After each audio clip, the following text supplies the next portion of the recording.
እኛ ላይ ምልክቱ እንዴት ይታያል ነው። ምን ስናደርግ ነው መተት እንዳለብን መንፈስ እንደተላከብን የምናውቅ? ቡዳም ይሁን ማርትም ይሁን እርግማንም ይሁን ምንም ነገር ሊሆን ይችላል እንደመጣብን ማሳያ። ባልሰራልህ ቆይ ጠብቂኝ እየተባለ የሚባለው ነገር ቀላል እንዳልሆነ በዚህ ቪዲዮ ላይ እናያለን። ምክንያቱም እነዚህ ሰዎች ባልሰራልሽ ብለውን በሚሄዱት እርምጃ በሚተማመኑበት ጠንቋይ የሚሆን ደብተራ በሚልኩብን መንፈስ እኛ ላይ ተጽዕኖ የሚፈጥርብን የሚሰራው የእኛ መንፈሳዊ ህይወት ይወስናል። ለዚህና እሾህን በሾህ የሚባል ነገር አለ። አጋንንትን በአጋንንት ማን ነው ስራ ስር እንደዚህ አድርገን እስቲ አባን ጥሏቸው እስቲ ነገር ያድርጉልኝ ይባልና ደግሞ ኮተት ይመጣል።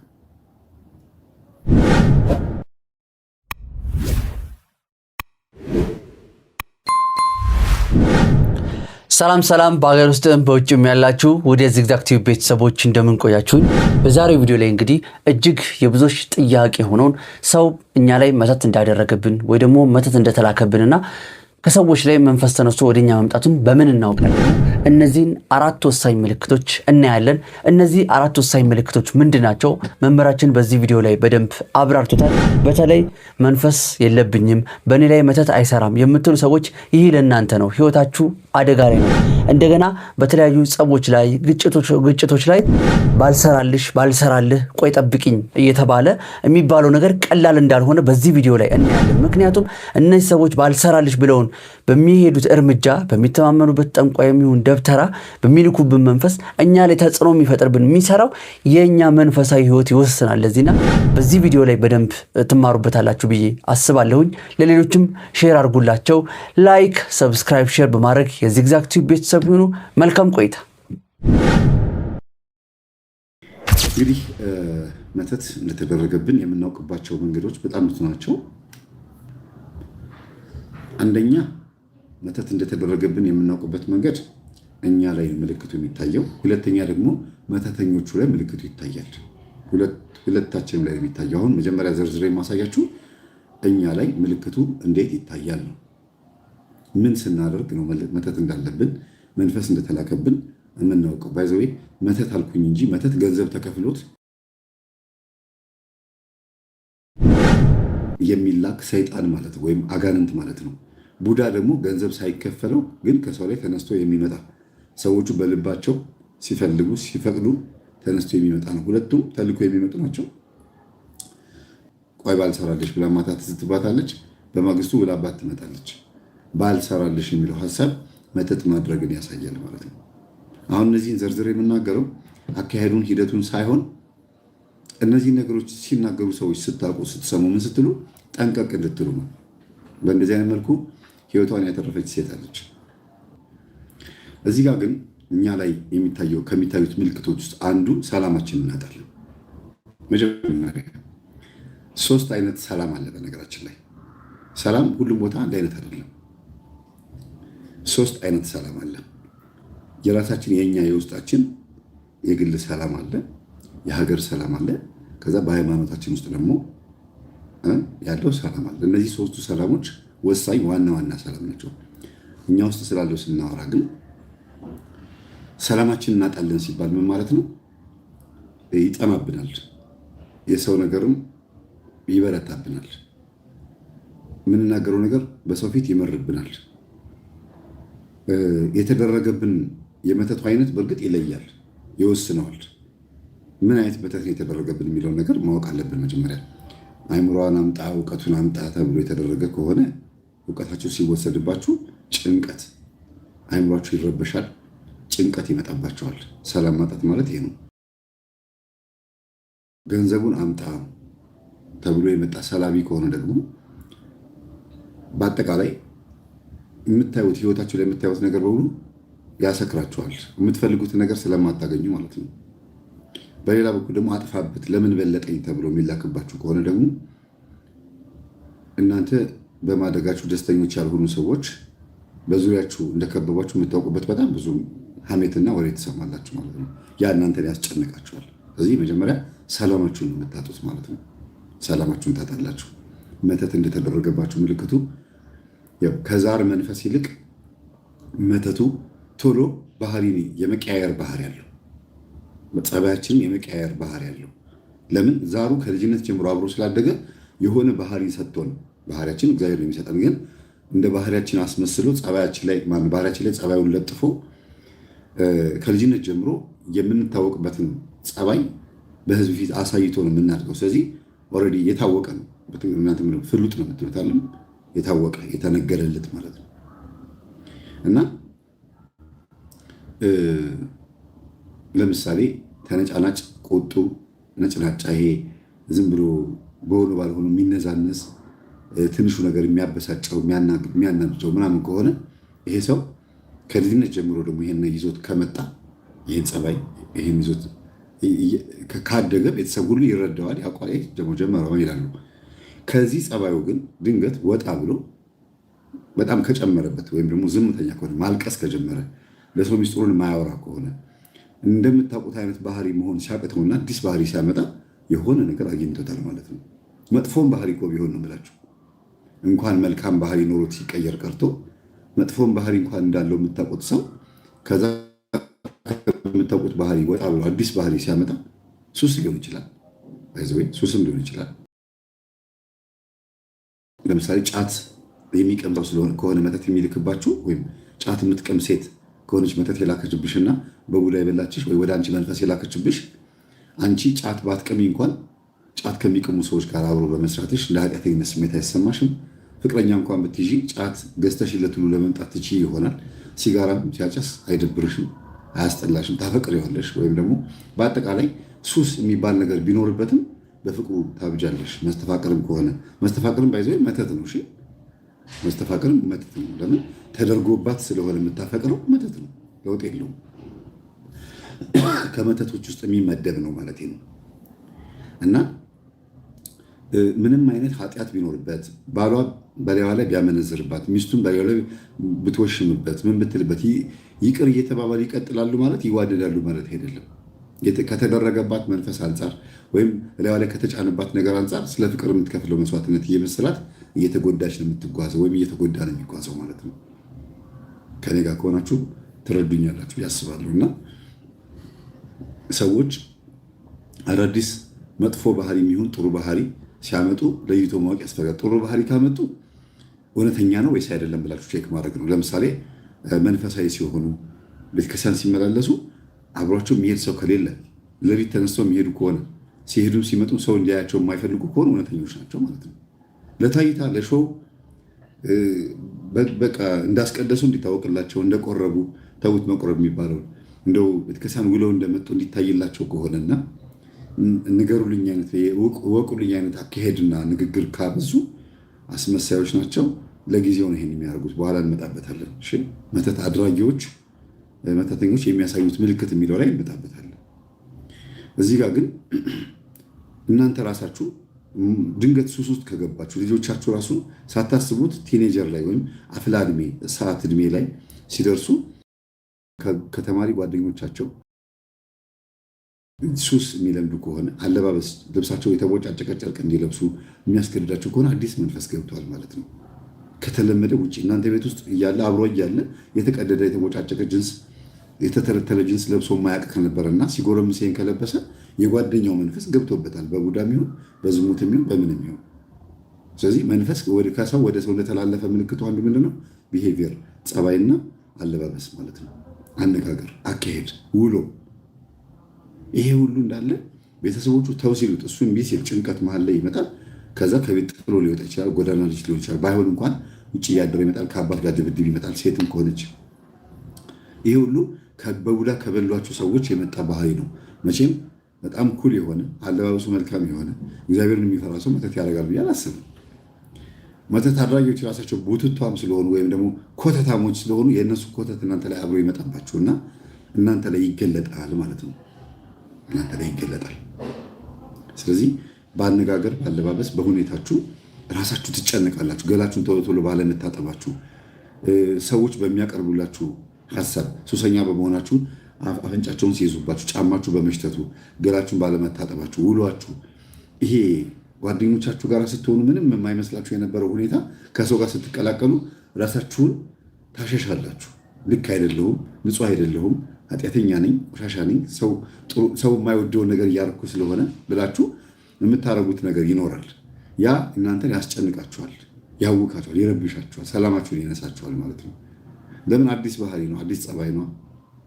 አብሮ ያደገ ነገር ቢሆን ኖሮማ ከህፃነት ጀምሮ ከአባዬ ከማየ ጋር አብራችሁ ትቅሙ ነበረ። የሚቃም ቢሆን ኖሮ፣ የሚጨስ ቢሆን ኖሮ፣ ግን በድብቅ የምታደርጉት ስለሆነ ሰላም አይሰጣችሁም። ሱስ ላይ ነው እንግዲህ ይህን የምናገረው። ሌላው ከሱስ ወጥተን እናቶች ደግሞ መተት ሲደረግባቸው ብዙ ጊዜ ከጎረቤት ጋር ያለ መስማማት፣ የመናቆር የተደረገባቸውም ራሳቸው ይነጫነጫሉ፣ ይቆጣሉ። ባህሪያቸው ደግሞ ይቀየርና ደግሞ ቤት ውስጥ በር ዘግተው ደግሞ ቁጭ ብለው ያለቅሳሉ። እርቅ ሲሆን ይታረቃሉ፣ ጸብ ሲመጣ ይጣላሉ። አሁንም እንደዚሁ ይቀጥላል ነገሩ። ግን ህይወታቸው እየተጎሳቆለ እድሜያቸው ሳይገፋ እያረጁ ይመጣሉ። ሁኔታቸው ጥሩ አይደለም። ህመም ይበዛባቸዋል። ታሞ መተኛት። ለምን? መተት አድራጊው ሴትዮዋ ታማ እንድትተኛ ባያደርግም የተደረገው መተት ግን መንፈሷን ሴትዮዋ እንደሚያስተኛት ያውቃል።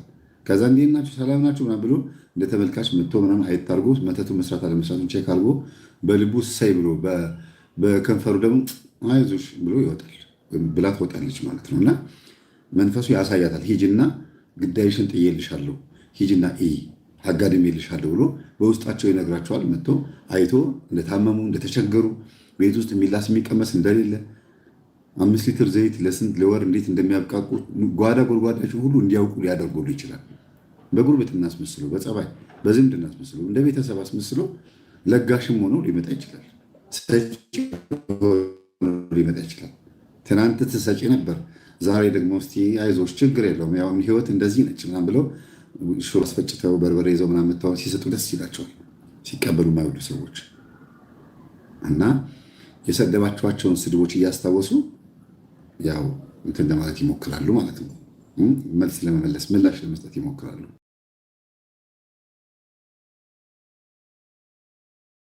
መተት እንደተደረገባችሁ የምታውቁት ሰላማችሁን የምታጡት በብዙ አይነት መንገድ ነው ማለት ነው። እና የተደረገባችሁ ሰዎች አንደኛ መጠመቅ፣ ሁለተኛ ንስሐ መግባት። መጠመቅ፣ ንስሐ መግባት፣ ቤተክርስቲያን መከታተል ምናምን ስትጀምሩ ደግሞ በህልም ይታያል። አንደኛ መልኳን ያሳያችኋል። የሴትዮዋን መልክ ወይም የሰውየውን መልክ ወይም ቡዳን በልታችሁ ከሆነ ከማን እንደመጣ፣ እርግማንም ከሆነ ሟርትም ከሆነ የመጣበትን ሰውዬ መልክ ያሳያችኋል። አንዳንድ ሰው ጭራሽ እንዲያውም እናቴ መተት አልጋብኝ ነው በህልም ያየኋት ስትቆጣኝ ምን ስትለኝ አየኋት ይላሉ። መተት አልጋ ብቻ ላይሆን ይችላል። ከቁጣዋ የመጣ ያፈጠጠብሽ የቡዳ መንፈስ ወይም ያፈጠጠብህ መንፈስ ነው የሚመጣው። እንደዛ ነው ማለት። ሁለተኛ በረከት እናጣለን። መተት እንደተላከብን መንፈስ፣ ቡዳ፣ ሟርት፣ እርግማን ወይም ደግሞ ሰላቢ የሆነ ነገር ብቻ ከሰው እንደተላከብን መንፈስ ጥቃት እንዳደረሰብን እኛ ላይ እንዳለብን ከምናውቅበት መንገድ ውስጥ ሁለተኛው ምንድን ነው? በረከት ማጣት ነው። በረከት ማጣት ማለት አንደኛ እንሰራለን ምንሰራው ግን ከእጅ ወዳፍ ይሆንብናል። ባለነው የኑሮ ልክ ማለት ነው። ለምሳሌ የ40 ሺህ ብር ቤት ተከራይቶ የሚኖር ሰው እና የ7 ሺህ ብር ቤት ወይም የ6 ሺህ ብር፣ የ10 ሺህ ብር ቤት ተከራይቶ የሚኖር ሰው ሁለቱ ገንዘብ ይፈልጋሉ። ያኛውም በቃኝ አቅም፣ ይሄኛውም ገና ነኝ ይላል። ገና ነኝ ብቻ ሳይሆን የለኝም ብሎ ሊያስቡ ይችላል። እና የቤት ኪራይ ከፍለው አስቤዛ ገዝተው ምን ብለው ሁሉ ነገር አድርገው ለትራንስፖርት ቁጥ እያሉ እንደምንም ቆጥበው የሚሄዱ ሰዎች አሁንም ከእጅ ወዳፍ ነው የሚሆንባቸው። አስቡት። የ40 ሺህ ብር ቤት ተከራይቶ የ30 ሺህ ብር ቤት ተከራይቶ እየኖረ ቤቱ 3 ክፍል 4 ክፍል ሊሆን ይችላል። ልጆች ሊኖሩት ይችላሉ። ብቻውን ሊሆን ይችላል። ወይም ሴት ልትሆን ትችላለች። ብቻ በአጠቃላይ በእነዚህ አይነት ክፍያ እየኖሩ ከእጅ ወዳፍ ነው የምኖረው ይላሉ። ዝቅ ብሎ መኖር ይከብዳቸዋል። አንዴ ወጥተዋል። ዝቅ ብሎ መታየት ስለሚከብዳቸው ባሉበት ቦታ ሆነው ራሳቸውን እንደምንድን የሚያዩት ከእጅ ወዳፍ እንደሚኖር ሰው፣ ኑሮ እንዳልተሻሻለ፣ አሁንም ተጨማሪ ሌላ ድሃ መቀማትም ፍርድ ማጓደልም ወይም ቀምቶ ማምጣትም በአቋራጭ መክበርም ከሆነ ያንን ነገር እንዲቀጥሉበት ነው የሚያደርጋቸው። ጭንቀቱ በዛው ይጨምራል ማለት ነው። በረከት ማጣት በህይወታችሁ ውስጥ ሲመጣ ለወንጀል የተቃረባችሁ ነው የምትሆኑት፣ ለኃጢአት የተቃረባችሁ ነው የምትሆኑት። እና በረከት ማጣት ማለት በባንክ ተቀማጭ ዲፖዚት የሆነ ገንዘብ አለማግኘት እንደማለት ነው ብላችሁ አስቡ። የምታመጡት ገንዘብ ወር አልሞላ ካለ በረከት የለውም ይባላል። ኬሳችሁ ውስጥ እውነት 5,000 ብር ይዛችሁ ከመስሪያ ቤት ወደ ቤት ስትመላለሱ 5,000 ብሩ ሳይጎድል ከወር እስከ ወር ብትቆዩ በረከት አለው አይደል የምትሉት? ለምን? ከወር እስከ ወር በትራንስፖርት ስለማትከፍሉ ወይም በመስሪያ ቤት መኪና ስለምትሄዱ ነው። ሌላው ደግሞ ወጪ ብዙ ስለማታወጡ ቆጥባችሁ ስለምትጠቀሙ ሊሆን ይችላል። ግን 5,000 ብሩ እንዴት እንደጠፋ ሳታውቁት ማታ ግብት ብላችሁ ምን ያጠፈሩት ምን እንዳደረጋችሁ ታውቁታላችሁ። ማንን እንደጋበዛችሁ ምን ገዝታችሁበት እንደሆነ ምናምን ከ5,000 ብር ወደ 1,000 ብር እንዴት እንደጎደለ ታውቁታላችሁ። ግን በረከት የለውም ለማለት ነው አፋችን የሚቀነው። ምክንያቱም የገዛችሁት ነገር ህሊናችሁን፣ ውስጣችሁ፣ ማንነታችሁን ስለማያረከው ደስ አያሰኛችሁም። ድንገት ነው የገዛችሁት። አንፕሮግራምድ በሆነ መንገድ ነው የገዛችሁት። አንፕሮግራምድ ማለት ዝግጁ ሳትሆኑ ቡቲክ ላይ የተንጠለጠለ ልብስ ሊሆን ይችላል፣ የሆነ ዕቃ ሊሆን ይችላል። ገንዘቡ በማይረባ ነገር ወጣ ብላችሁ የምታስቡት እቃው እኮ የሚጠቅማችሁ ሊሆን ይችላል፣ ግን ያለ ወቅቱ የመጣ ዕቃ ነው። አበባ ማስቀመጫ በተቸገራችሁበት ሰዓት ትገዛላችሁ። የአበባ ማስቀመጫ ውድ በሆነ ዕቃ። እሺ ፎቶ ቤት ሄዳችሁ እንደዚህ ቄንጥ ያለው ፎቶ ማም ትነሳላችሁ። ኑሮ ተወዶ እየየ ሲዳላ ነው አይደል? ሁሉ ነገር እኮ ሲመች ነው። ስለዚህ ኤክሰስ የሚባሉ ትርፍ የሚባሉ ነገሮች፣ ኤክስትራ የሚባሉ ነገሮችን ለጊዜው ያዝ እናደርጋለን ከእጅ ወደ አፍ ከሆነ ኑሮ። እሱንም ግን በዛው ኑሮ ውስጥ ሆነን አሁንም ቅንጡ የሚያምረን ከሆነ መሽሞንሞን የሚያምረን በድህነት ውስጥ ሆነን እንደው ሽሮ አልበላም ብላችሁ ተደብቃችሁ ትክ የምትለዋን ሽሮ ንቃችኋት እንደው እንደምንም ብዬ እኔማ ሽሮ አልበላም ብላችሁ እንትን የምትሉ ከሆነ አዎ ከእጅ ወደ አፍ ትኖራላችሁ። እንደናንተ አይነቱ ገንዘብ ባያገኝ ይሻላል ያስብላል በእግዚአብሔር ፊት። አንዳንድ ሰዎች አያመሰግኑም። ለዚህ ነው በረከት የማያገኙት። አስራት አይወጡም። ለዚህ ነው በረከት የማያገኙት፣ የማይበረክትላቸው። በመተትም እንደዚህ ሊሆን ይችላል። አሁን ከምላችሁ መንፈስ ሲገባባችሁ ይቀማል። ቀሚ መንፈስ ነው። ለምን አገኘች የሚል ሊሆን ይችላል። ይሄ ነገር ለምን ሞላላት፣ እንዴት አገኘችው? ኢቭን ያ የጎረቤት መተትም የጓደኛ መተትም ሊሆን ይችላል። የሆነ ሰው እናንተ ላይ መንፈስ ባይልካባችሁም እንኳን ለሰውየው ጥያቄ እኮ ነው። ለሰውየው ጥያቄ ነው። በቃ ያቺ ሴትዮ ወይም ትጠይቃለች፣ እንዴት ግን ይሄ ሁሉ ገንዘብ፣ መኪና፣ ቤት ከምን አግኝታ ነው? ኬት አባቱ አምጥታ ነው? ኬት አባቱ አምጥቶ ነው እንደዚህ የሚያደርገው? ምናምን ይላሉ። ያ ለእነሱ እንቆቅልሽ የሆነባቸው ነገር መልስ ሊመልስላቸው መንፈሱ ከእነሱ ላይ ተነስቶ እናንተ ጋር ይመጣና እንዲኮ አግኝታ ነው ብሎ ይነግራቸዋል። እነሱ ደግሞ ግምት ይመስላቸዋል የነገራቸው መንፈሱ የነገራቸው ነገር። ከዛ እንዲህ ሊሆን ይችላል እኮ ስትል በኋላ ስትሰማ የስ አግኝቼዋለሁ እኔም እኮ ገምቼ ነበር ትላለች። መጀመሪያም በክፋትና በመቀኝነት ስለሆነ እንዴት እንደዚህ አገኘች ያለው ያ የክፋቱ መንፈስ ይሄድና ጠርቶ ይመጣል። አሾክሿኪ መንፈስ ይሆንላታል ማለት ነው። ከኔ ጋር ናችሁ ግን? ስለዚህ ከእጅ ወደ አፍ የሚባለው ያ ነው። እና የማታመሰግኑ ሰዎችን ትንሽ ልበላችሁ፣ ችን በደንብ አዳምጡ። እየሰራችሁ እንዴት ነው ስራ ሲባል ምንም እኮ የለውም በቃ ዝም ብሎ እኮ ነው ከእጅ ወደ አፍ ነው ስትሉ እንደዛው ያደርገዋል። እዛው ያደርገዋል። ለምን አላመሰገንም? ተመስገን እግዚአብሔር ይመስገን ይኸው እየኖርን ነው ክብሩ አይጓደልም ስትሉ አንደኛ ባለበት ሰላማችሁ ይጠበቃል። ባይሆንም እንኳን እግዚአብሔር ይጨምርላችኋል። ለምን አመስግናችኋል። ግን እየሰራችሁ ገንዘባችሁ ደሞዛችሁ ጥሩ ሆኖ ቤተሰብ እያስተዳደረ ገና ለገና አበድረኝ ይሉኛል ብለው ፈርተው እንዴት ነው ስራ ሲባሉ ምን ረበስማ ምን እንዲያውም ትቼው ሌላ ስራ ሊሰራ እንደው ማይዋጣ ስራ ይላሉ። ስራውን እንዳይቀሟቸው ወይም ካጠገባቸው ስጋ ቤት ከከፈቱ ስጋ ቤት እንዳይከፍቱ፣ ቡቲክ ከሆነ ወይም ስቴሽነሪ ከሆነ ወይ ደግሞ ህንፃ መሳሪያ ከሆነ አጠገባቸው ያ ነገር እንዳይከፍቱባቸው ወይም እንዳይጋሯቸው ስራቸውን ያጣጥሉታል። ምንም የለውም ይላሉ። ከዛስ ራሱ ስራው ምንም አይሆንም። ምንም አይመስላችሁ፣ በቃ ምንም የሌለው ይሆናል። በረከት ያጣል። ራሳችሁ በራሳችሁ ሟርት ትሆናላችሁ። ልክ በመስታወት መልኳን እያየች በቡዳ ራሷ እንደምትበላ ሴት በተደጋጋሚ መልካችሁ በመስታወት ስታዩ ራሳችሁን እንደምታመነምኑ ታውቃላችሁ። የመክሳት ባይዘዌ ሸንቀጥ ትላላችሁ ያልኩ አይደለም። በቡዳ ራሳችሁን እንደ አሞሌ ጨው ነው የምትለምጡት፣ እንደ ላም አሞሌ ጨው እንደምትበላው ማለት ነው። መጥፎ ነው በመስታወት ራስ ማየት። ልክ እንደዛ በራስ ላይ ማሟረት ነው።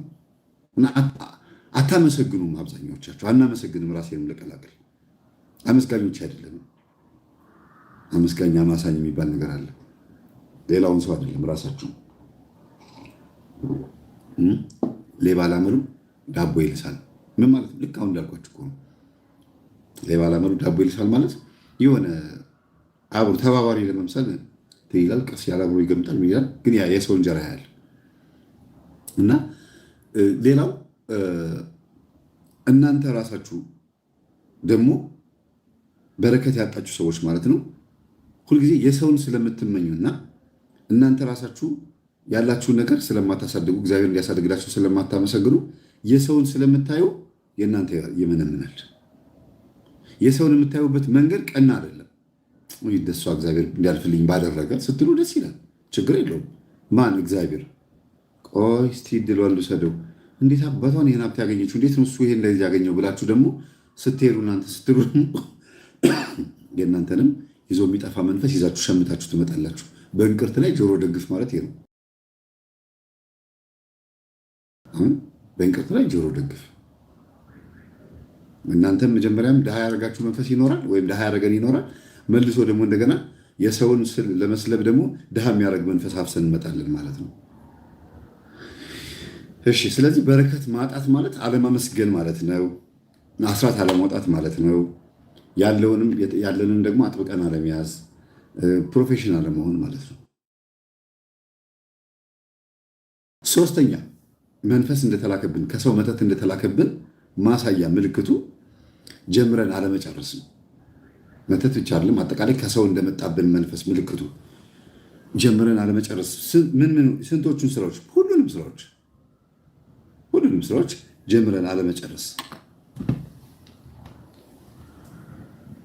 በቃ ጀምረን ማንጨርስ ከሆነ ሄደን ጥግ ደርሰን የሚቋረጥብን ከሆነ ልክ እንደ ህፃናት የደረደሩት የሆነ ነገር ይደረድሩና ላይ ከደረሰ በኋላ ድርምስምስ ይላል። ልክ እንደዛ የቃቃ ጨዋታ ይሆንባቸዋል። ላይፍ ራሱ ባለፈው እንደዚህ ጀምሬ ነበረ፣ እሱም ዘጋሁት፣ ንግድ ፈቃዱ እንደዚህ ያሰቃዩ፣ አሁን ደግሞ እዚህ ጋር ደግሞ ጀምሬ እንደዚህ እየመጣብኝ ነው። ምንድን ነው እሱ? ማን የዋለብኝ ምናምን በቃ ማሰብ ትጀምራላችሁ።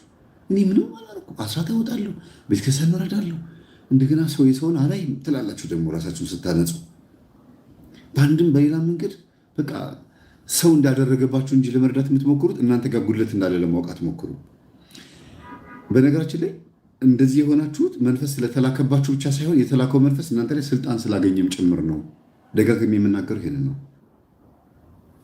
እናንተ ላይ መንፈስ እንደተላከ እሙን ነው፣ የታወቀ ነው። ይላካል ነው ይላል። ምክንያቱም የዛተባችሁ ሰው እንዳልታውቁ ትችላላችሁ። ሰው እንደማይተኛላችሁ ልትገምቱ ትችላላችሁ። የተላከው መንፈስ ግን እናንተ ላይ ስራ ሲሰራ እናንተም እጃችሁን አጣጥፋችሁ የተቀመጣችሁት ማለት ነው። ምን ማድረግ እንዳለባችሁ እንኳን ማገናዘቢያ ጊዜ እንኳን የላችሁም። ጠዋት ትወጣላችሁ፣ ማታ ትገባላችሁ። ሰንበትን ሽራችሁ ስራ ትሰራላችሁ፣ እሁድም ጭምር ማለት ነው። ግዝት በዓላትን ሽራችሁ ስራ ትሰራላችሁ። ዋናው ስራ ነው፣ ዋናው ጤና ነው። ምን ሄዶ ማስቀደስ አይደለም ትላላችሁ። ልጆቻችሁም እሁድ ሄደው አያስቀድሱ። በሰንበት ቀን ልብስ አጠባ ነው። የመንግስት ሰራተኞችም ሄዶ ጠዋት ሄዶ አስቀድሶ መጥቶ እንኳን ልብስ ማጠብ እንኳን አንድ ነገር ነው፣ እንደው ባይፈቀድም ግን ሁሉን ነገር ሽረን ኦርቶዶክሳዊ የሆኑ አካሄዶችን ትተን በስራ ቦታም ታማኝ አይደለንም። ጉቦ ልንበላ እንችላለን፣ ልንሰርቅ እንችላለን፣ በዝሙትም ልንወቅ እንችላለን። ከአለቃ ጋር፣ ከሴቶች ጋር፣ ከወንዶች ጋር በአጠቃላይ ለአንደበታችንም ጠባቂ መላክ የለውም። እንደ ገራጅ በር የተከፈተ ነው። ለሐሜትም ለስድብም ለምኑም ማላገጥ ነው። ግንቦት አንድ ነች ብሎ ጭፈራ፣ ትንሣኤ ነው ብሎ ጭፈራ። በቃ ህይወታችን መንፈሳዊ ህይወቱን የሚኖር ሳይሆን በመንፈሳዊ ህይወት አሳቦ የሚበላ ማለት ነው። አሳቦ መብላት። እንደዛ ስለሆነ ህይወታችን መንፈሱን ያስተናግደዋል። ይገባል። በደንብ አድርጎ ተላሉ ቁጭ ይላል። እግሩን ዘርግቶ ያንን የታዘዘውን ስራ ይሰራል። እግሩን የፍልስፍናውን መጽሐፍ ያነብባቸዋል ማለት ነው። አርግ የተባለው በሙሉ ተመቸል ባገኘው በቃ ይሄ ማን ችግር አለው ብሎ አሁን ምንድነው የሚጀምረው ይልና ወዲያውኑ ስራው መስራት የሚጀምረው ለዚህ ነው። መንፈስ በተላከበት ቀን ቶሎ ስራ ከጀመረ በትክክል ያ ቤት ለዚህ ነገር ዝግጁ ነው ማለት ነው። ጥናትም አያስፈልገው። አይሰግዱማ። ስዕሉ ለሳምፕል ነው የተሰቀለው። ጸበሉ ለሳምፕል ነው በር ላይ የተቀመጠው። ጸሎት ክፍል የለ። ቢኖርም እንኳን ሰነፍ ነው አብዛኛውን ህዝብ። የቄስ ዘር ነኝ ይላል፣ ሃይማኖተኛ ነኝ ይላል፣ ድሮ እኮ አስቀድስ ነበር ምናምን ብሎ በታሪክ ነው በጀብድ ነው የሚኖረው። ስለዚህ እንደመጣ ምንድን ነው በቃ ወደ ስራችን ነው የሚሉት መናፍስቶቹ። ጸዋሚ ጸላይ ከሆኑስ ቤተሰቡ ኦኬ፣ ቆይ ተረጋጋ። ጥግ ጥጓን ኮርኒሷን እየሄዱ እንዳይነካቸው ራሱ የተባረከው ዕቃ በስማን ብለው ምግቡ ሲበሉ ለከፉት ይላሉ። እነሱም እኮ እኛን ለከፉት ነው የሚሉን እኮ። እኛ በስማን ብለን ስንበላ ምግቡ ለእነሱ እንደተለከፈ ነው የሚቆጠረው። አልበላልሽም ወደዛ ይላሉ። ዝክር ስታመጡላቸው መንፈስ ያለባቸው ሰዎች የዝክር ምግብ ስታመጡላቸው እንዴት ይላሉ? አልቀምስልሽም ይላሉ። ለምን? ለእነሱ ያ እንደመለከፍ ነው። እኛ ደግሞ ውሻ ሲነካው አጋንንትም ሌላ ነገር ሲነካው ምግቡ ተለከፈ፣ ዝንብ ሲያርፍበት ተለከፈ እንላለን። ምንድነው መናፍስት የምንጾምበት የምንጸልይበት ቤት ውስጥ ከገቡ ህይወታችንን በዛ የታጠረ ከሆነ እግዚአብሔር የሚፈራ ቤተሰብ ከሆነ ገና ከበር ነው ማንኳኳት እየፈራ እየተንቀጠቀጠ በመስኮት በጓሮ በቀዳዳ ነው የሚገባው። በአቋራጭ ነው የሚገባው። ለዚህ ነው ክርስቶስ የበጎች እረኛ በበር ይገባል፣ ሌባው ግን በመስኮትና በጓሮ ነው የሚገባዋል። ባልተፈቀደ መንገድ የሚገባው እረኛ ስላልሆነ፣ ነጣቂ ተኩላ ስለሆነ እንደፈለገ ገብቶ ማተራመስ ከቻለ በጣም ደልቦ ነው የሚወጣው። ደልቦ በቃ ተመችቶት ነው የሚወጣው። በምን በክፋት ቤቱን አመንምኗቸው ሰዎቹን ገንዘባቸውን አሳጥቶ ቤተሰብ አጣልቶ ባልና ሚስትን አፋጅቶ አለያይቷቸው ምናምን አበጣብጦ ለጎረቤት ደስታና ሰላም ለነዛ ለላኳቸው ሰዎች ማለት ነው የህሊና ደስታ ሰጥቶ ያው ስራዬን ጨርሻለሁ ቻው ብሎ አይሄድም። እዛው ቤት ቁጭ ብሎ ስራውን ይሰራል። ተፈቅዶለታል። ሴትዮዋ ለጠንቋይ ሄዳ በገበረች ቁጥር ቡና ባፈላች ቁጥር ሁልጊዜ ባመለከችውና በገበረችለት ቁጥር መንፈሱ በየቀኑ ስራውን ይሰራል ማለት ነው። ወይ ሊታደስም ይችላል። እና ጀምረን ማንጨርሰው ብዙ ነገሮችን ጀምረን ማንጨርሰው መንፈስ በአዲስ መልክ ስለገባብንም ጭምር ነው። ከትምህርት ቤት ከጀመረን ገና ከመጀመሪያው ከኤሌመንተሪ ከሃይስኩል ጀምረን አጥንተን ጥሩ ውጤት ካላመጣን የዛር መንፈስ ነው ይሄን የሚያደርገው። ሰርተን ገንዘባችን ከጆዳፍ እየሆነ የምንኖር መጠመጥ ከሆነ ከመጀመሪያው ጀምሮ ዛሩን የሚያመጣው። ግን ደና ሀብት ንብረት ኖሯችሁ ደና እየሰራችሁ ያለ ከተንኮታኮታችሁ ይሄ አንዴ ተመዘግዝጋችሁ ወደ ድህነት የምትወርዱ ከሆነና የሱስ ባለቤት የተለያየ ባህሪዎችና ቢሄቪየር የመጥፎ ቢሄቪየር ባለቤቶች ከሆናችሁ የሆነ መንፈስ እናንተ ቤተሰብ ገብቷል ማለት ነው። ያ መንፈስ ለማሸነፍ የምትወስዱት እርምጃ በራሱ ከባድ ነው። እሾህን በሾህ የሚባል ነገር አለ። አጋንንትን በአጋንንት ማን ነው ስራ ስር እንደዚህ አድርገን እስቲ አባን ጥሏቸው እስቲ ነገር ያድርጉልኝ ይባልና ደግሞ ኮተት ይመጣል።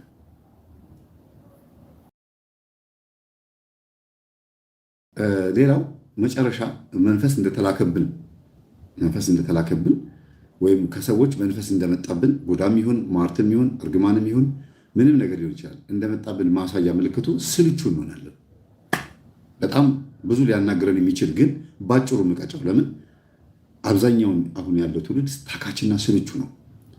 ባጭሩ ሾርት ሚሞሪ፣ በማንረካ በነካነው ነገር ደስተኞች ማንሆን እንሆናለን። ስልቹ ማለት ይሄ ነው። ሁሉ ነገር ይሰለቸዋል። ሁሉ ነገር ላይፍ ይሰለቸዋል። የሚያቀደው ቅር ሌላ፣ የሚኖረው ኑሮ ሌላ።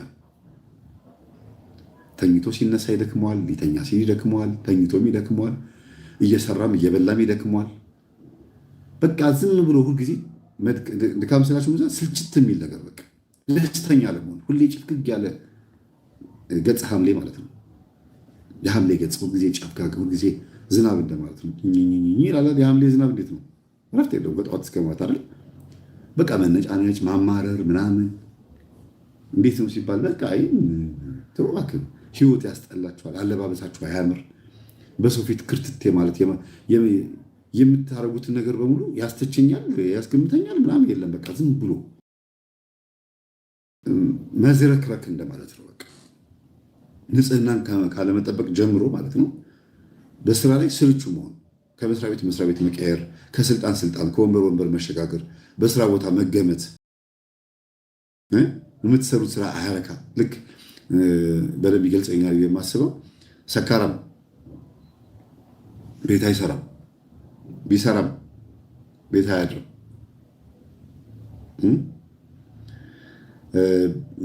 ቢያድርም ቶሎ አይነሳም። ሰካራም ቶሎ አይገባም ይባላል። ሰካራም ቶሎ አይገባም፣ ቢገባም ቶሎ አይተኛም፣ ቢተኛም ቶሎ አይነሳም፣ ቢነሳም ቶሎ ስራ አይገባም፣ ቢገባም የሚያረካ ስራ አይሰራም እንደሚባለው ማለት ነው።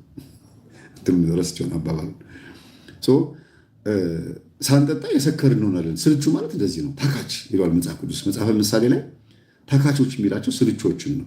ታዲያ ስልቹ የሚባሉ ሰዎች ሁለት አይነት ናቸው። አንደኛ በራሳቸው ስራና በራሳቸው ህይወት ላይ የሚሰለቹ ናቸው። ሁለተኛ በሰው ህይወት ላይ በሰው ስራ ላይ። እንደ ምሳሌ አድርጌ በራሳቸው ያለው ልንገራችሁና ሁለተኛው እመጣበታለሁ። በገዛ ንብረታቸው ላይ በደል የሚያደርሱ የሚጎዱ፣ የገዛ ንብረታቸውን ትዳራቸውን የሚጎዱ፣ የቤት ቀጋ የውጭ አልጋ የሚሆኑ፣ እቤት ሲገቡ ልጆቻቸው የማያስደስቷቸው፣ የሚስታቸው ንግግር የባላቸው ንግግር የማይጥማቸው፣ የቤተሰቦቻቸው ንግግር ዓመት በዓል ሲሆን ሴሪሞኒው ያስጠላቸዋል፣ ግርግሩ ያስጠላቸዋል። ብዙ ጊዜ ለግል ወሲብ የተጠቁ ይሆናሉ እንደዚህ አይነት ሰዎች፣ ለማስተርቤሽን፣ ለኃጢአት። ምክንያቱም የሚደሰቱበት ነገር ስለሚያጡ ሁሉ ነገር ይሞክሩታል።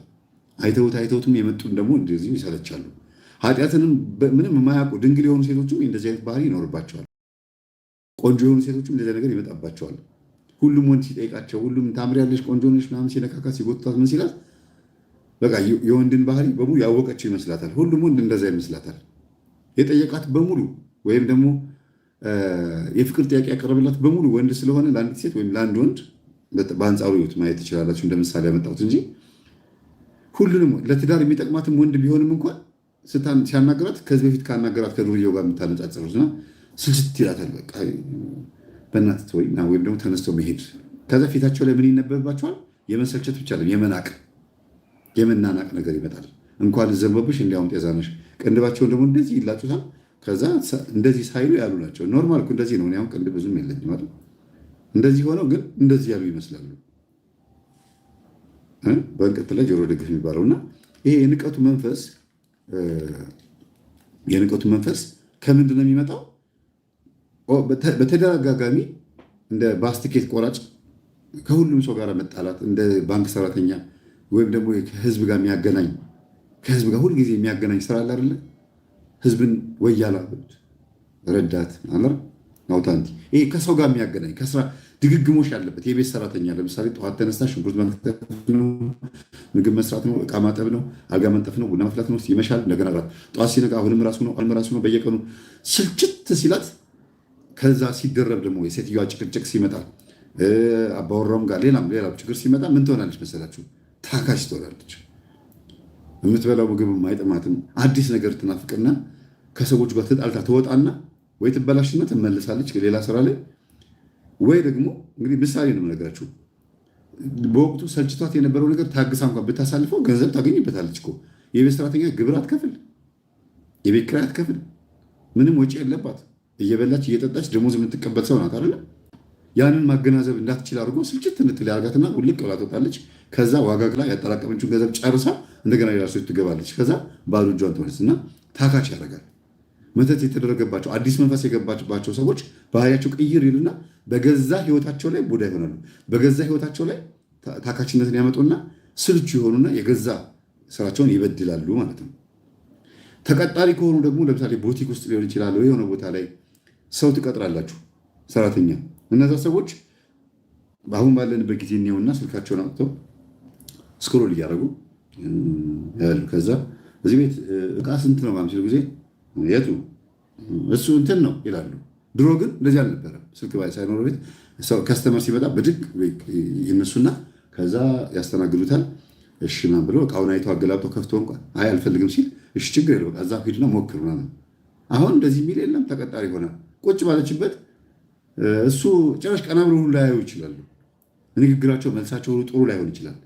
በገዛ ስራቸው ላይ ስልቹ ይሆናሉ፣ ይታክታሉ፣ ሾርት ሚሞሪ ይሆናሉ። ለምን? ደሞዙ ትንሽ ስለሆነባቸው የሚያገኙት ደሞዝ በጣም ስለሚያንስ ከሚሸጡት እቃ ላይ ፈርቅ ቢይዙ ይሻላቸዋል። ትንሽ ሆነብኝ ከሚሉ ያ ማለት ይስረቁ ማለት ሲሆን ከሰውየው ጋር ተስማምተው ይህን እንዲሸጥ የምፈልገው 500 ብር ነው ይሄ ጂንስ ወይም ይሄ ልብስ፣ አንቺ ግን 600 ብር ከሸጥሽው አትርፊበት ብሎ ካለት ወጥራ ትሰራለች። ወጥራ በደንብ አጋር የምትሰራ ወይም ጥሩ አድርጎ ይሰራል። እና የምትቀጥሯቸው ሰዎች ስለቀጠራችኋቸው ነው ደሞዝ ስለከፈላችኋቸው ብቻ ስራው ይሰራል ማለት አይደለም። እነሱ ላይ የቡዳ መንፈስ የታካችነት መንፈስ ስራውን ሊገለው ይችላል። ከስተመርን ትሪት ባለማድረጋቸው፣ ትክክል ባለማስተናገዳቸው የገዛ ስራችሁን ሊያጠፋው ይችላል። ከየት አንጻር ስትሉ ጎረቤት ድግምት አድርጎባቸው ከሆነ እነሱ ነው መጀመሪያ የሚገኙት ሻጮቹ። የሌላም ሰው ዘመድ ምቀኝም የእናንተው መንፈስም ካለባቸው ደግሞ እዛው ቤት ውስጥ ስራ እንዳይሰራና ቤቱ አትራፊ እንዳይሆን የገዛ የእናንተው መንፈስ ወይም የሰዎች የሌላ ሰው መንፈስ መጥቶ ሻጮቹ እነዚህ ተቀጣሪዎቹ ላይ ያርፍባቸውና ስሙታ ሁሉ ትሰማላቸው። አላሷ ካለች እንደዚህ ነው አንቺ እንዴት እንደዚህ ታደርጊያለሽ ነው ስትሏቸው የሚመልሱት መልስ ጥሩ ላይሆን ይችላል። ፍርሃትም የለባቸው። ወይ ደግሞ በጣም ታታሪ የምትሏት የድርጅታችሁ ሰራተኛ ጥፋት ስታጠፋ ኧረ እኔ ከተናገርኩት ትሄድብኛለች ብላችሁ ስለምታስቡ እያጠፋች ዝም፣ ታካችነቷ ስራችሁን ግድል እያደረገውም ዝም፣ ስንፍናዋ፣ ስልቹነቷ የእሷ እኮ ህይወት የራሷ ህይወት ላይ ችግር ስራ እንዳትሰራ የሚከለክላት መንፈስ ሊሆን ይችላል። ተጠመቂ ማለትም አለ ነው። እስቲ እንደው የሆነ ደብሮሻል፣ አንድ ሳምንት ረፍት አድርጊና ተጠምቀሽ ሱባኤ ገብተህ ና ሰራተኞቻችሁን ማገዝ እንዲጠመቁ ማድረግ እንደዚህ ማድረግ አለባችሁ፣ ግዴታ ነው። ለምን የሆነ ወቅት ላይ ስራችሁ እየሞተ ገንዘቡ እየቀነሰ ወይ የሆነ ነገር እየሆነ ሲመጣ ወይም ደግሞ ስራ እየተበደለ ሲመጣ መንቀት አለባቸው። እንደዛ ነው። ስለዚህ ብዙ ስለ ስልቹ ማንሳት ይችላሉ። በጣም ብዙ ነገር ማንሳት ይችል ነበረ፣ ግን በዚሁ ይብቃል። ስልቹነትን ለብቻው ባመጣው ይሻለኛል። ከመጽሐፍ ቅዱስ ጥቅስ ጋር ሰፊ ነው፣ 3 ሰዓትም አይበቃውም። ስለ ታካችነት ስንፍና ኢትዮጵያ ሕዝብ ዋና በቃ ትልቁ ልክ ቻይናዎች ምንድን ነው ያሉት? ከኔ ጋር ነበራችሁ? ጠፍቶ ነበር። አካፋ ተደግፈው ቻይናዎቹ ስራ ሲሰሩ አበሾቹ አካፋ ተደግፈው ሲያዩ ቻይናዎቹ አካፋውን ቆረጡት አሉ። ከዛ ጭራሽ አካፋ ላይ ደግሞ ቁጭ አሉበት የተቆረጠው ላይ። እንደዚህ አይነት ታካችነት ነጮች ከውጭ መጥተው ከስራ እያሰሩን በዛ ልክ ሰነፍ ስንሆን አንዳንድ ቻይናዎቹ አበሾቹን ሲመቱ ሲያዩ ምናምን ይበለው ይሄ ሰነፍ የሚለው ሰዎች አሉና አንዳንድ ያስብላል። ግን ይበለው ሲባል መቼም ኢትዮጵያዊ ስለሆነ ለምን ነጮች ይመቱናል ብለን አበሻነታችን የበላይ ዘር ምናምን የምንለው ነገር እሱን ትተን አጥፍቻለሁ አላጠፋሁም ታካች ነኝ አይደለሁም ብሎ ማሰብ ያስፈልጋል። ከስራ ስትባረሩ ይቅርታ ማለት የሚያስችል ልብ ሊኖራችሁ ይገባል። ለምን ጥፋታችሁን ካመናችሁ እኔ ነኝ ስራውን የበደልኩት ከዚህ በኋላ አስተካክላለሁ ማለት አንድ ነገር ነው። እኔ ከወጣሁኝ ከዚህ ድርጅቱ ስለሚከስር አያባረረኝም ብለው አስበው ልባቸውን ነፍተው የሚሰሩ ሰዎች አሉ። ግን የወጣህለት ስራው ይቀጥላል። እየተብካካም ቢሆን ስራው ይቀጥላል። ሰውየው ሌላ ሰው ሊያስገባ ስለሚችል ስንፍናህን አስወግድ።